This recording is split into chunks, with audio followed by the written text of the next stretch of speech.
So very good morning, ladies and gentlemen. We would like to start with the presentation today.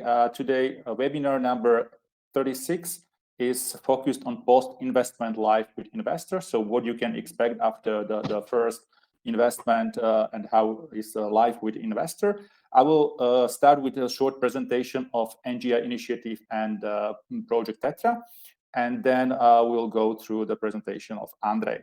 So NGI initiative is an initiative of European Commission that started in 2018 and so far invested more than 250 million euros into development and evolution of internet into an internet of humans. So there is a lot of research and innovation actions, support and coordination actions, and multilingual NGI projects, and most of them have funding for further projects, for startups, for researchers in a scheme so-called cascade funding. So far, the initiative supported around 1,000 internet researchers and innovators, and so still there is an opportunity for you. So check the ngi.eu for the calls that are currently open, and subscribe if your solution may be of interest for NGI. Okay, on the next slide, I would like to present you our project called Tetra. What we are doing is a business accelerator for NGI. So it means all the participants that receive funding from NGI, we are providing a bunch of services that are focused on your acceleration. So it is about coaching.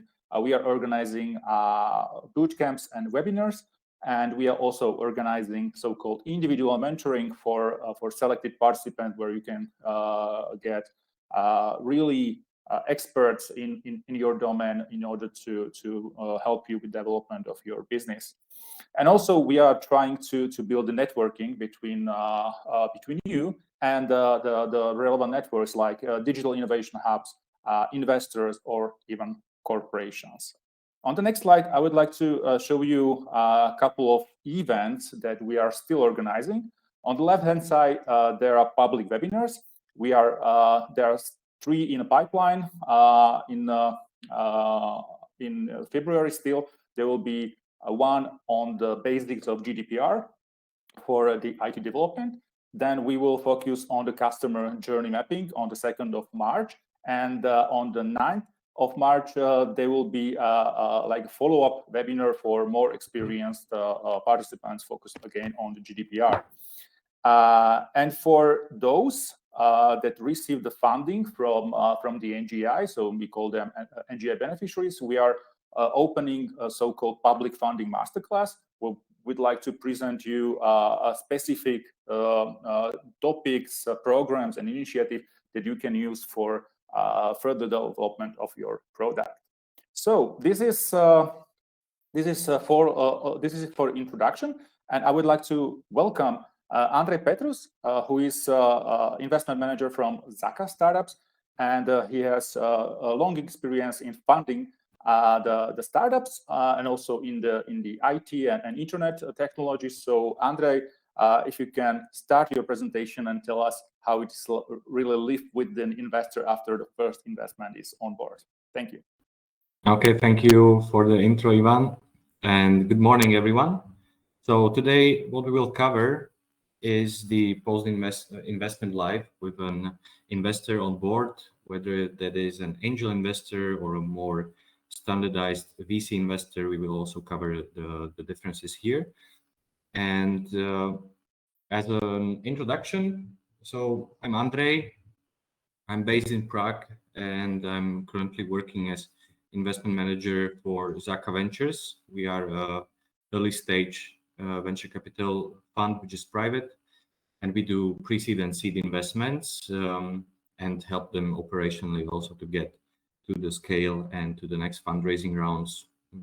Until now, we in the last 2 years, we invested into 11 companies and 2 other funds.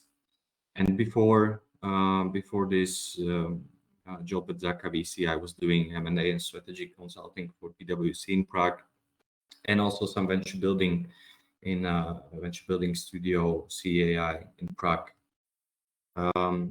So today's agenda will be also partly regarding the investment and the negotiations, but we will focus more deeply into the possible cooperation with the investor, what to expect from the cooperation with an investor, what are the different interests of founders, employees, and investors to bear in mind. Also, in more detail of the investment documentation, we will also check different approaches to the governance and controlling of the invested company. And at the end, of course, the most important topic is how to leverage your investor on board. How can he bring the most know-how and contacts into the play? And most importantly, also how to leverage his contacts regarding the next fundraising and how to structure the next fundraising. We are aiming for maybe 45 minutes of presentation. At the end, we will have 15 minutes of Q&A, but I have my second screen open here. So if there are any questions in the meantime regarding a topic I'm already speaking about at the moment, I will just check and try to answer that as well. Okay, so if you are a technological startup or whatever startup, you usually need to go through different stages of fundraising. It starts with the first fundraising, which is covered by yourself, by your family, friends, and fools. Later on, some angels can join the board. And after these, I would say, angel or pre-seed rounds, you are raising the next fundraising rounds of seed, Series A, B, C, and so further. The differences are that the earlier you are in the fundraising, the less professional investors you are taking on board, and that means also different approaches to the governance and to the investment documentation. Whereby if you are getting a venture capital fund on board in the later stages, the documentation is pretty complex, and we'll cover it partly what to expect there also. But just to clarify the cycle, with the first fundraising round, the angel and pre-seed, you are aiming to get the money in for the early validation of your idea, test your hypothesis. Usually you are gathering around 50 to 500,000 euros, which will grant you a runway of, let's say, 6 to 12 months to get into the next fundraising stage. And in every investment stage, you are basically selling part of your company. Usually it is around 5 to 15%. It can vary. It can also go to higher amounts if the company either isn't performing that well, or if it isn't maybe hyped so much on the market that there is not so many demand from investors. But every time you are just trying to get from one stage to another. So with the pre-seed, you need the early validation. In the seed round, you are aiming for the product market fit. In the Series A, you want to show your investors that you have an evidence of revenue growth. And in the Series B and C, you are basically getting the money in for scaling, for expensive hires, also from abroad, to get some advisors on board. And in Series C, there are also strategies of, I would say, unorganic growth through acquisitions of competitors or through new market, basically going to new markets. Yeah, and the investment tickets also vary. It depends from the region you are in. It depends from your investor. If you are getting an investment from Western Europe or US, usually the valuations are better, the investment sizes are larger, but the sums here are just some intervals of what to expect. So I mentioned that there is a difference between angels and VCs, and for today's topic, it's also a very central topic to cover. So angels are typically the first investors in the company, and their strategy is to get the lowest valuation, also connected, of course, with the highest risk, but there is also the potential highest return. They usually invest across more deals to diversify, but not so many as a venture capital fund, because they don't have so much capital in place. And their strategy compared to a venture capital fund isn't to get on board by the first investment and then invest alongside the whole investment cycle in the seed, Series A, Series B. Usually they just get in the first ticket, invest there, and just dilute their position in the company. What is standard is that due to the lower investment sizes and due to also the high cost of doing an equity round, what is preferred by angels is to do convertible loan agreements, that's the CLA, or a SAFE instrument. SAFE is basically a standardized convertible loan agreement for the US market. It's called Simple Agreement for Future Equity, but it works briefly the same as a convertible loan. They don't do typically equity rounds because, as I mentioned, they are too costly, and it's also pretty hard to set the valuation right at the beginning. So what we are doing is basically just setting the maximal valuation of the next fundraising round, where you will be then converted into equity. And in terms of the documentation and what to expect from the governance, they both acquire preferred stock or common stock. The difference is, as a common stockholder, we are basically the same shareholder with the same rights as founders. With a preferred stock, which is bought by venture capital funds or private equity funds or more professional funds, you have some additional I would say control. You have some additional clauses in the which diminish your diminishing your risk, and connected to the common stock holding, you usually also have very limited governance and control of the company. But it is okay. Usually angels invest because they like the team, they like the founders, they trust you, they just want to get on board and try to help, and maybe have also some fun on the way up. And when you compare it to the venture capital funds, the most important thing to bear in mind is that the venture capital funds are managing external capital of either private investors or public investors, which can be also institutions, state institutions. This can be also insurance companies, banks, and so on. So they really need to professionally manage the whole reporting. Also set some quarterly reportings to understand the valuations of the startups, and this means that they are pushing you to be more efficient in the reporting side, to have a good accountant on board, and so on. What they also are trying to get is to get some emergency breaks, as we call them. These are some clauses in the investment documentation which grant them the right to maybe have a veto right on some things, which are also called reserve matters. They are setting the style of the governance, whether they have a board seat there or not. And they are also usually aiming for founders vesting and employee stock option plan, but I will cover this later on.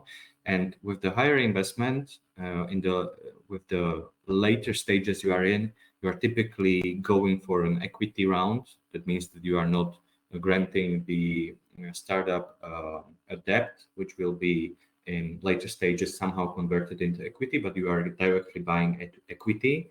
But as it is still a minority stake, let's say 10% in the company, they could be easily outvoted on the general meeting in some specific and important parts of the decision. So that's why they have the preferred stock and the reserve matters connected to that, so that they can the founders, for instance, cannot increase the number of shares in the company, which will then basically dilute the investor from 10% to 7%, and he could do nothing about it because he has just 10% on the general meeting, and it was outvoted by 90%.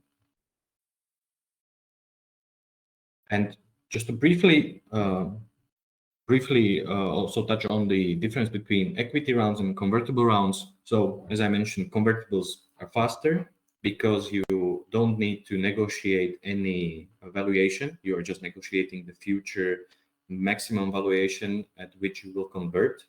And if that is not met, you will basically convert at the next valuation of the next investor with some discount, usually 20 or 30% discount because of the higher risk, because you got in earlier. You are just signing one document, which is very helpful, and that's called the convertible loan agreement or the convertible note agreement. And through this document, even though you are not the shareholder, you have some control over the company. It grants you control over some reserve matters. But if this is not done by the startup, there are just contractual penalties or possible fees for the founders or for the company, which will then could be exercised. One maybe drawback of the convertible loans, besides all of the pros, is that you need to also calculate what are the interests every month or every day or every year accrued to the loan the investor has provided. This might be a bit complicated, but it's not really your problem. That's the problem of the accounting company you have. But yeah, besides that, it's pretty I would say practical to have a convertible in the early stages of the financing. And compared to equity round, it's more costly because you are not signing one document. You need to sign several documents. First is the shareholder agreement, which basically states how should the company function, what's the governance there, and everything. Then you need to reformulate the articles of association because the new investor gets in and it needs to be somehow synced also with the shareholder agreement. Articles of association is a public document, so you are not writing there all of the negotiated clauses as drag along, tag along, reverse vesting, and so on. This is written in the shareholder agreement, which is a private document. It's not listed on the commercial registry.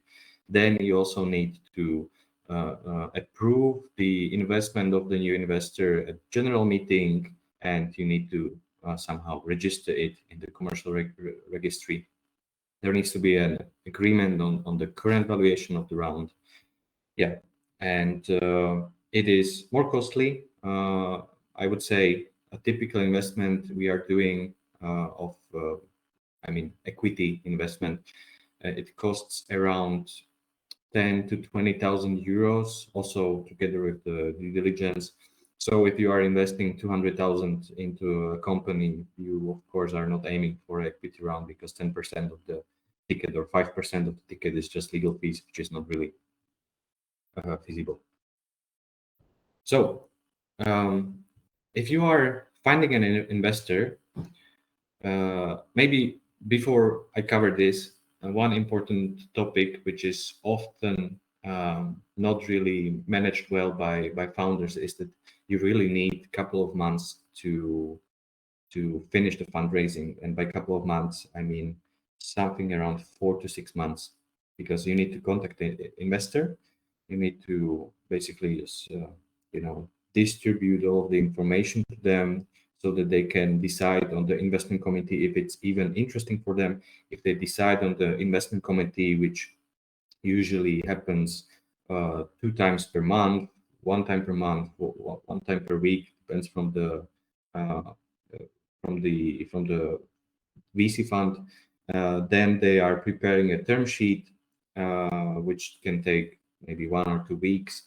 You want to get as many term sheets on the table to get the best deal off the table. So you need also to wait maybe 1 month for all of the investors who are interested to get a term sheet to you. And then after the signature, you are doing a due diligence, which can take 1 month, and then you are negotiating the final transaction documents, which can take 1 or 2 months. So really prepare a runway of 4 to 6 months to close the investment.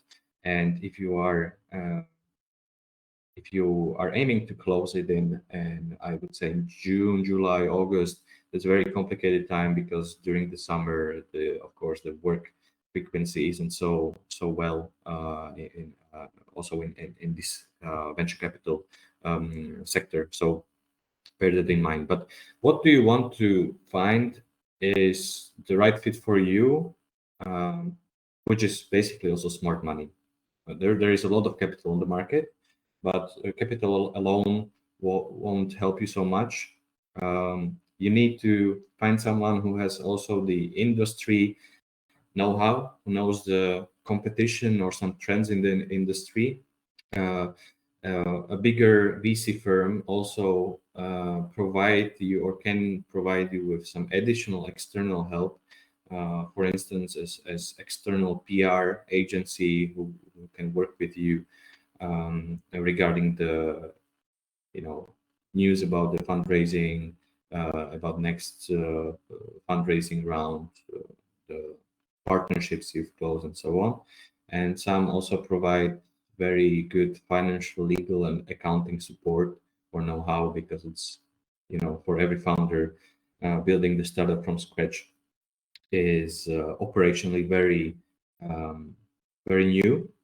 In different stages, you need different know-how, and as VC is doing this with tens of companies at the same time, they usually have also some team in place who can cover this for you, either for free or for some cost, but they are well known in the scene. What you are also looking for is a fund who is able to co-invest in the future rounds, because this will cover part of the investment ticket for the future rounds. You know that if things go well, that you have some support on their side. They have reserved some capital on side from the fund for the next fundraising stages. And so, the most important one is that you want to find a reliable partner who is not only like trustworthy for you, but who is also doing the investments with a standard documentation, because having a non-standard documentation for the next fundraising round might be a big hassle, because this might be a red flag for other investors. So if you are negotiating with an investor, try to push on some standards. And what are the usual VC investment deal terms or some standards? First of all, with a higher ticket in hundreds of thousands of euros or dollars, some investor wants to lower his risk by using investment tranches. That means that you will get the first part of the investment at the beginning, and the other parts maybe after. It can be divided into 2 tranches, 3 or 4 tranches. It depends. The others will be sent to you when you met some specific milestones. And this can be both tricky, but both very practical for you, because by setting the milestones, which always needs to be a negotiation between you and the investor, you are setting your next, I would say North Star that you want to achieve, whether that is to expand into other languages, into other markets, or getting to some certain KPIs. So this is pretty used. I would say maybe 50% plus of all of the deals have some sort of investment tranches. So that's pretty standard. The next thing is liquidation preference. And of course, before you do any fundraising or the next fundraising rounds, just do your homework and try to get more into depth of these deal terms, because I was pretty surprised that even when I was speaking to some, I would say second time founders, some of these terms were pretty new to them, and it lowers a bit the reputation of the founder. So prepare your stuff, do your homework before you go into the negotiation with the venture capital fund or with an angel. But getting back to the liquidation preference, that's connected with the preferred shares. So if you are investing, let's say 500,000 as a VC, you have the liquidation preference of 1 time or 1.5 time of the investment sum. That means if the company will be sold for a very low amount, he will get back the company first. He will get back the investment first, and then the rest will be distributed among other shareholders. On the other hand, when the exit price is interesting, then it will be just distributed pro rata among all of the shareholders. Then drag along and tag along, maybe more importantly, drag along. You probably heard about it. It's a clause where you can push some minority shareholder, usually a non-essential co-founder or a team member, to sell the company at the price which was provided to you from some investor who wants to acquire 51% plus of the company or 100% of the company.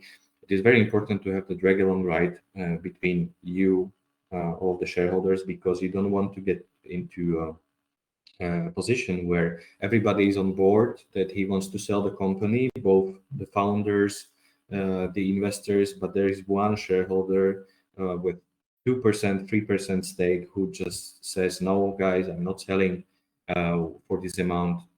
Give me double the price and I will sell. But other than that, I want and I will block the investment. So that's why drag along is used. Then founders vesting. Founders vesting is the most say controversial part of the negotiation, but it is a standard. Founders vesting means that you are, after the investment, you are selling, let's say 10% of the company to an investor, but at the same time, the rest of the 90%, you don't own it right away. You are vested, usually through a period of 3 years. You get the shares back after every month during the 3 years you are working for the company. And this means that if you, for instance, leave the company after half a year after the investment, some of the shares or maybe also none of the shares will be owned by you. And it's very important for the future of the company to be able to get the shares back. It is not transferred to the investor. It is transferred usually back to the company, and the company then can use the shares granted to some new team member, so that he can be motivated to work and to build the company long term. I know that it seems controversial, but it is very important that if you are a team of founders, really think about creating the founders vesting between you, because if some of them just gets a better job in some other company or creates his own startup and he owns 20% of the company, you have no right to buy it back from you somehow if there is no founders vesting on board. And as an investor is investing in the future of the company, he doesn't want to get in a situation where he provided $1 million and 3 months after the investment to employees and also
So I'm not sure if you can hear me or see me. There probably has a connection problem with Andrei. So I will try to get in touch with him and let you know. So sorry for the technical problems. So we'll be back in a while.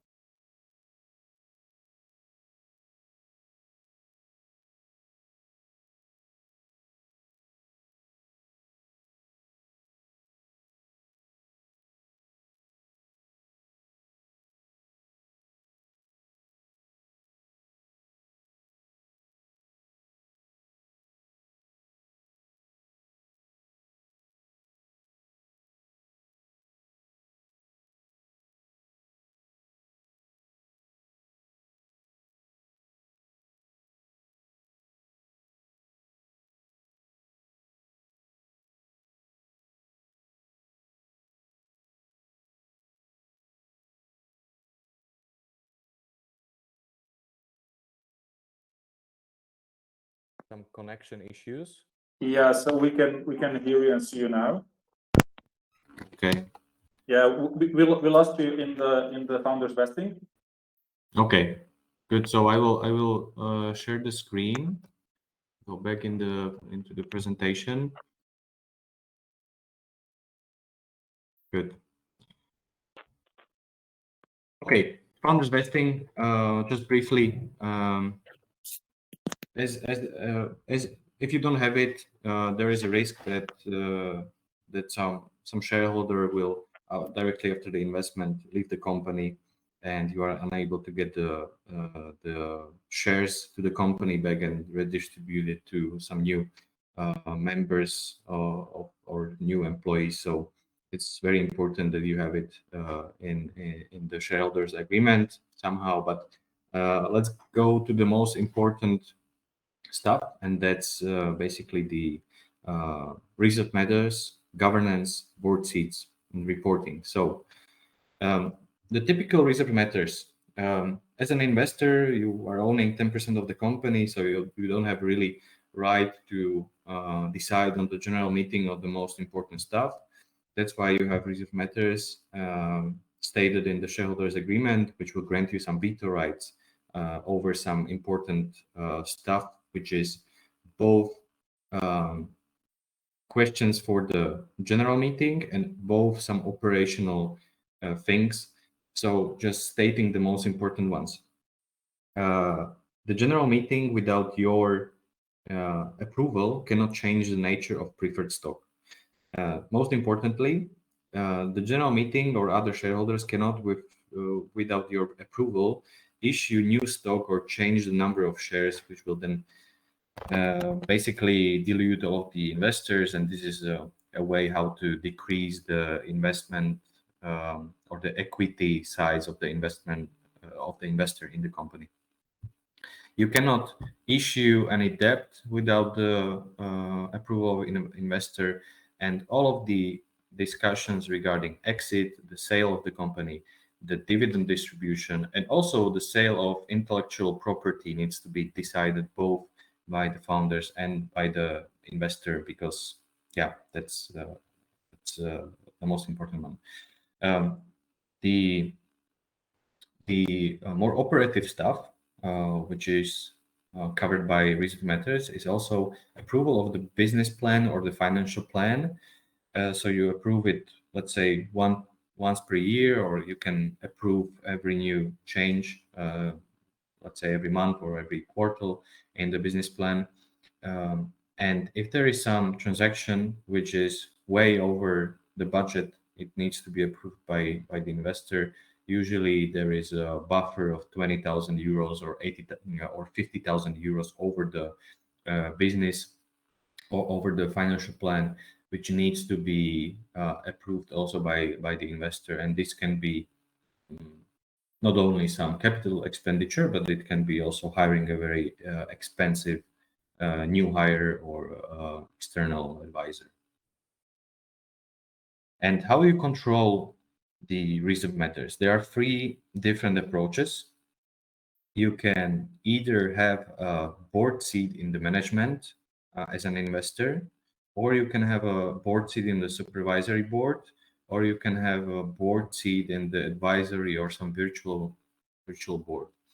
What is used pretty often in US is the management board seat, because the US also has different legal system that there is, the management board, and next to the management board is the CEO who is acting on the company, but he can only act if the management board decides so. I believe this setup is also in some European countries. I believe it's also in Germany and in Czech Republic. So in Slovakia, it isn't this case.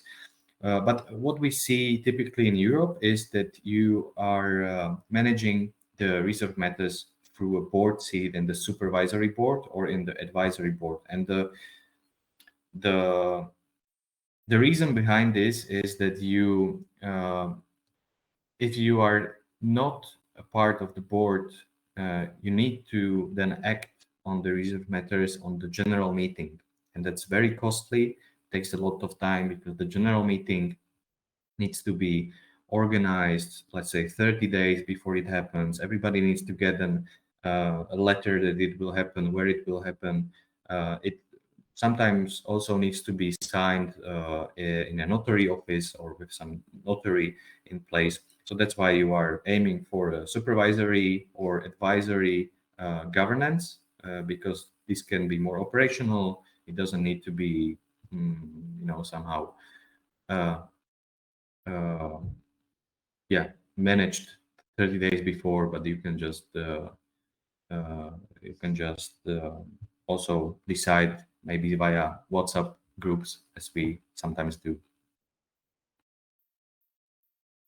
And the investment negotiation. So as I mentioned, try to avoid investor who is proposing some non-standard terms. There are some standard clauses in the market. The US and the European market is pretty the same. There are some small small changes between these two markets, but do your homework, understand what's the standard in your fundraising round, and this will also help you in the negotiation, because when you are pushing back on some non-standard terms to the investor, you can always tell him that, look, we cannot accept this because it will be a real huge headache or a problem in the next fundraising round, because this is not standard and other investors could not join the board or the investment because there is some shady stuff in the investment documentation. And what is the worst that could happen after the investment with the non-standard investment documentation? It's it very depends from the investment documentation you will get, but usually these are the four worst things which could happen, or which I came up with could happen. The first is that the investor will have somehow the right to change the management of the company. So even as a co-founder or a founder, you will not act as a manager or as a CEO of the company, and this could potentially also trigger the vesting of your stock and trigger the bad lever clause, which basically means that you will lose some of the shares or all of the shares of the company. I've seen one term sheet where this was written, and it was written in such a form that if the revenues or EBITDA or cash of the company decreases by more than 40 or 50% from the approved budget, what was approved between the investor and the company, then the investor has the right to fire the management and appoint a new CEO of the company of his own. Uh, I saw it only once. It's not really. It's totally not the standard in the early stages of the financing. Maybe in the Series C and D and after, that could be the case. But bear in mind that this is not what should be acceptable. And also, if the investor has 10 or 20, 30 companies in portfolio, he's not really able to find 10, 20 or 30 high quality managers to manage the company. So it's all about investing in you, in your vision, and this should be also how the shareholder agreement somehow is stipulated. Then the other worst case which could happen is that your drag along is written in that form that only investor has the right to decide whether a company will be exited or sold to some new acquirer or not. Usually, the drag along is that both the majority of the common shareholders, which are you as the founders, and the majority of the preferred shareholders, which are investors, need to decide for a sale or to sell or not to sell. If this is only a decision of the investor, it doesn't get you in a good position. Of course, there are some too tight budget restrictions which can be seen in the term sheets or shareholder agreements, which will then basically provide the investor the right to micro manage the whole company, to see all of the costs, to cut the costs and so on. So this is not really what you want to have. You want to get the value from the investor in terms of contacts, know-how, and not really in some micromanagement of the cash flow. And bear in mind one thing which will not be seen as complicated or problematic at the beginning, but it might be very problematic when you are raising the next fundraising round. Is if the investor is a standard VC with a good reputation, then this is not the case. It can be written in the shareholder agreement, but it will not be really used or triggered by the investor. But if you are not sure by the investor, this could happen. The investor has the reserve matter on issuance of new stock, and the issuance of new stock happens during the next fundraising round. And if the investor is not happy with the set of investors who are joining the company, or he wants to block new investors getting in because he wants to invest on its own, or he wants to invest uh, with a lower valuation that was offered on the market, he can basically stop the issuance of the new shares, basically block the company, and just wait till founders get to a zero, cash on the bank account, and then decide that he will basically cover the whole investment ticket of the next fundraising round. So this is very important. bear that in mind. It can be written in the shareholder agreement, but it very depends what is your feeling from the investor, what is his reputation on the market. So try to also get some back, uh, some check from the market, from the investor. So then the interest of investors, founders, and employees are different. Sometimes they align, sometimes they don't. So there is a potential misalignment of of these parties. And investors' goal is to generate a bigger investment return, which is either calculated per year as an internal rate of return in a percentage, or as a total sum of multiple of investment capital. So the interest is not to sell too soon and push founders to grow, and to increase the valuation as much as possible, even for the cost of they being not profitable and growing not sustainable. So there always needs to be some balance.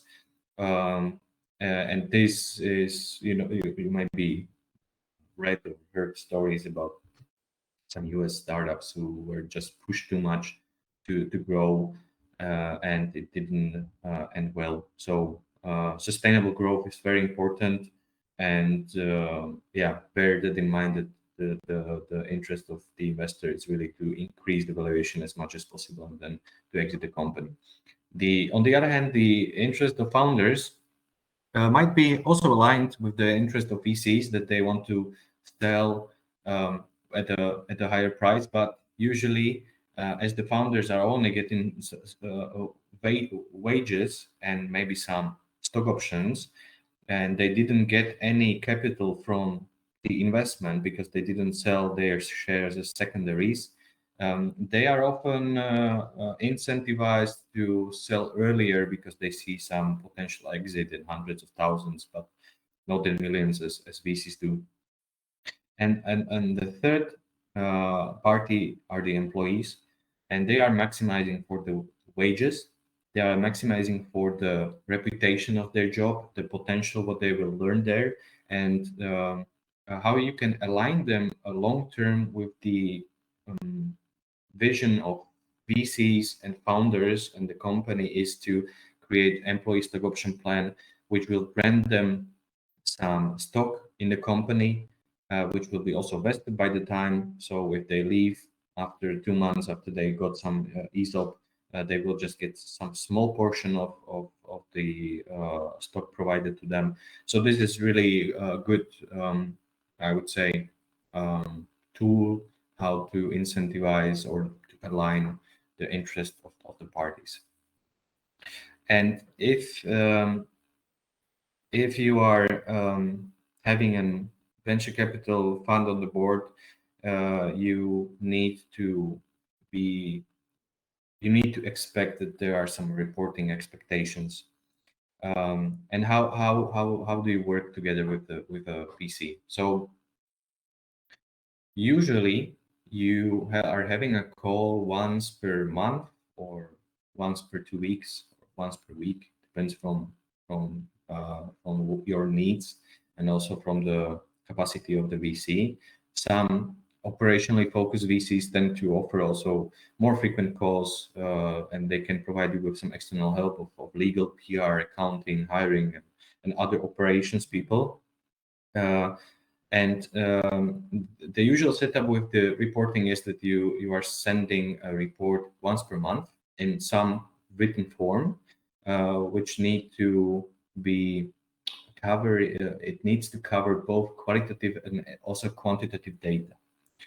And what to report? So usually you are covering not only the financials, you are covering the product development and its updates, the traction and customers you have, which could be only in the pipeline or the revenue you are already generating or which was closed, some sales or marketing efforts, your hiring plan, and the current team, the number of employees you have, the operations, and then of course financials and KPIs. And by financials, I mean you have some financial plan which was approved by the investor for the next months. You are always showing the plan versus the actual number in every revenue and every cost detail you have. And I would really recommend to also include in the report your current biggest struggles or your questions towards the investors where you need some help or where you need to advise from them. You are sending the report a couple of days before the call you will have with them so that every party can really discuss and decide and help you with all of the context what was provided to them. And usually the reporting is that there are some standards for every company and there are some sector specific KPIs. So the standard is what is your monthly cash burn? How much cash are you burning every month? Which will also lead you to what is your runway till you have no cash in the bank, how many months or weeks, and what are the current revenues or the MRR, or what is the pipeline overview of pilots, unclosed deals, and their revenue potential and their probability of closing. And then some sector-specific KPIs, retention rates, customer acquisition costs, lifetime value of customers, engagement rates. So there needs to be a tool in place which can provide you with this analytics from your software, apps, or whatever you are building. And how to report it? The most usual way is reports via emails with some attachments of controlling Excel and so on. But there are also many online reporting tools on the market which are widely used by both startups and investors, where you can have all of the information in one website or one platform, both the financial stuff and the qualitative stuff. And these are some which are often used. So Investory.io, Westbury, Kushim, Carta.com, or also there are VCs who do their own custom forms or templates for the distribution of the information. Okay, and we are getting to the last part of the presentation, and that's how to leverage your investor for your benefit. So once the money issue is covered, there are several more issues to be solved, and that's how to use it wisely and sustainably in terms of hiring, growth, marketing channels, how to test your hypothesis and get to a product market fit, how to attract talent, how to monitor the market, the competition, and know the trends so that you can somehow know what to do with the product and the commercial priorities, and how to get to the next fundraising round. What kind of revenues do you need to have to be able to raise a certain amount of investment ticket with a certain valuation? So some of these questions are, I would say, again, sector specific regarding the competition, the market, and the trends in the market. So it's good to have an investor on board who understands your sector or your segment. And some are more generalistic or more operational. And that's about the management, how to set up the culture, how to set up the hiring plan, and so on. So having an investor on board with sector know-how is very important, but you cannot rely on it solely. The sector know-how is your job because you are working in the sector full time, and the most important value added from investor in the segment or in the sector is his contacts to your possible customers, to other VCs for the next fundraising round.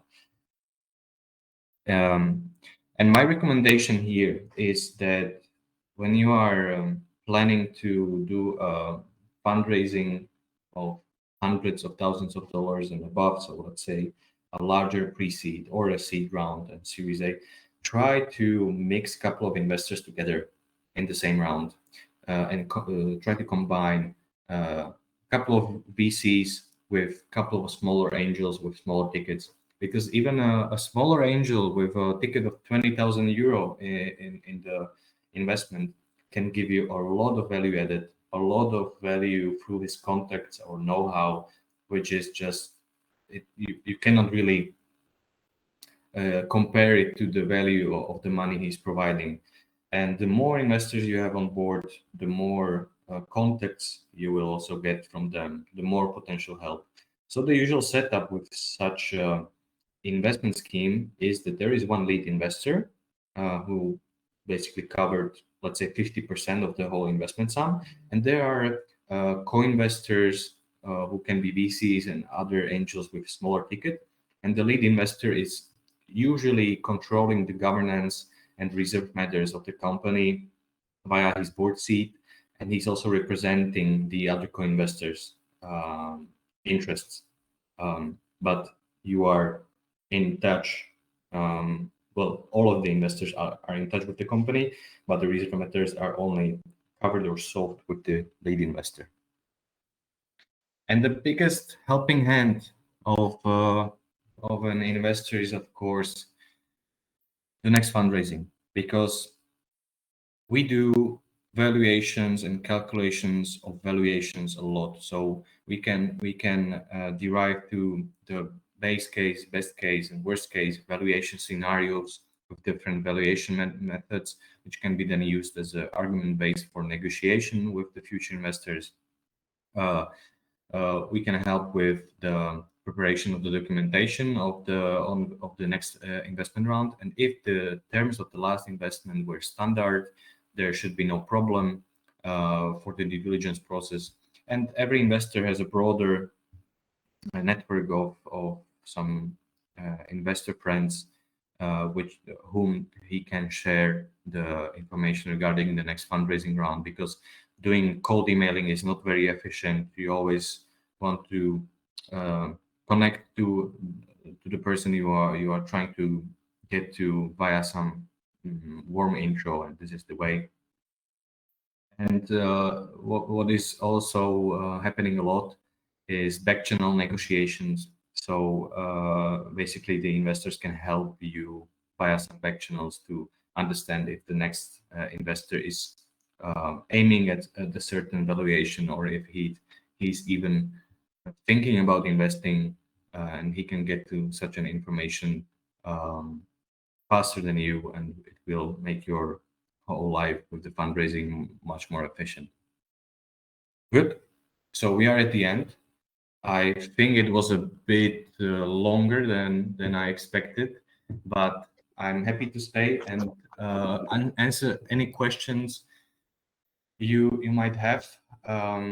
Yeah, sorry, Andre. Thank you very much for your presentation. Before you answer any of the question, just have a bit of water. You can survive the next few minutes. Please, if you have additional questions, so far we have two. This will be answered by Andre in a while. Please put it in Q&A session. It's the button on the left-hand side. And I will also put there the links where you can download the presentation and the recordings from this event. This will be ready in a couple of days probably, but you can find the rest 35 webinars we have already organized. And I will also put the link to what we call useful resources, where you can find a lot of information, and some of them are also dealing with investment. There is a glossary for startups about investment. There is a legal process described in details, and also other parts like IP for IT development and so on. So I will put both links in the comment in a few seconds. So so there are two questions so far. So Andre, if you can see them. Okay, so the floor is yours again. Okay, so the first question is, as an investor, what are the key elements you look for in a startup? So we are investing as a first investor or the second investor in the early stages. So you don't have really enough of traction or data regarding the revenues and so on. So what we are looking for mainly are two things: the quality of the team, whether they have some previous interesting experience with building companies, some previous exits, or interesting, academic background, or on the other hand, then if the market they are trying to get to, if the market is big enough, and by enough I mean at least annual market of $500 million or $1 billion. So these are the two most important ones. And then, of course, we do some competition analysis if this kind of solution is already on the market, and if there are some if there is some data regarding the traction or regarding the hypothesis, if the hypothesis which startup has been already somehow proven through an MVP, that's very important to have. And what is the next question? What is convincing you to invest? We don't have any. We are sector agnostic. We are investing all across different sectors. It could be B2B SaaS, it could be B2C apps, even some biotech or nanotech stuff. But what we tend to avoid is hardware, because hardware needs to get a lot of investments. It needs to also have the production excellence, and when you have some production in place of a hardware stuff, not a software solution, it is not so much scalable as maybe our target of growth and of the expected return might be. So yeah. Okay, and maybe before we close, I have one question for you. You have mentioned some, but if you can summarize like the most typical or most common wrong expectations from the startups that are before the first investment comes in. So what are the most typical like misleading expectation? The first one, which can kill your startup, is the timing or the expectation that the fundraising process will take you 2 weeks or 1 month. That's not realistic. Always have at least 3 or 4 months of reserve for the fundraising. The next thing is that some of the first-time founders are expecting that the new investor will be very active, and he will be basically every day for some advisory, and that's not the case if the investor has a wider portfolio of investments, maybe in tens plus. So don't expect that the VC fund will be so active. You can expect this from an angel investor, but not from a VC fund, because there is just too much of bureaucracy and too much of things going on simultaneously.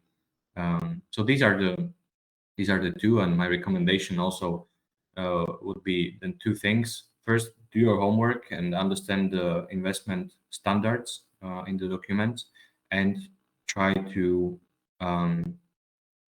group the investors together in some co-investing group for your fundraising, because as I mentioned, it will bring you the same amount of money, but more heads on the table and more know-how, more contacts. So there is one more question. How often do you think meetings between VC and founders are relevant? How often do you think meetings between VC and founders are relevant? Well, I don't understand the question. Probably how frequently they should meet. I understood. Yeah, okay. So what we usually do is once per 2 weeks. But if there is something which pops up and needs to be solved, we are happy to discuss over WhatsApp anytime. Yeah, the typical setup is once per month. We try to do once per 2 weeks. That's also a long enough time for you to think about what actually to discuss and what are your problems, and not to be too much operational, and think also in the longer periods of time and long term. Okay, so thank you very much, Andrei, for your answers, for your presentations. As I mentioned, the slides and the recordings will be available soon. And also, I would like to promote our other 3 webinars, 2 focused on GDPR. So if your products are dealing with GDPR, please check them. And also on the so thank you, Andrei, for this. And also on the 2nd of March, we will have another very good webinar on customer journey mapping, so you can understand what your customer would needs and all the process of product market fit, what was mentioned also by Andrei today. So thank you very much, Andrei. Thank you very much, all the attendees, for your participation, and check our website business.ngi.eu for further information. And have a nice day. Thank you. Thank you very much. Have a nice day.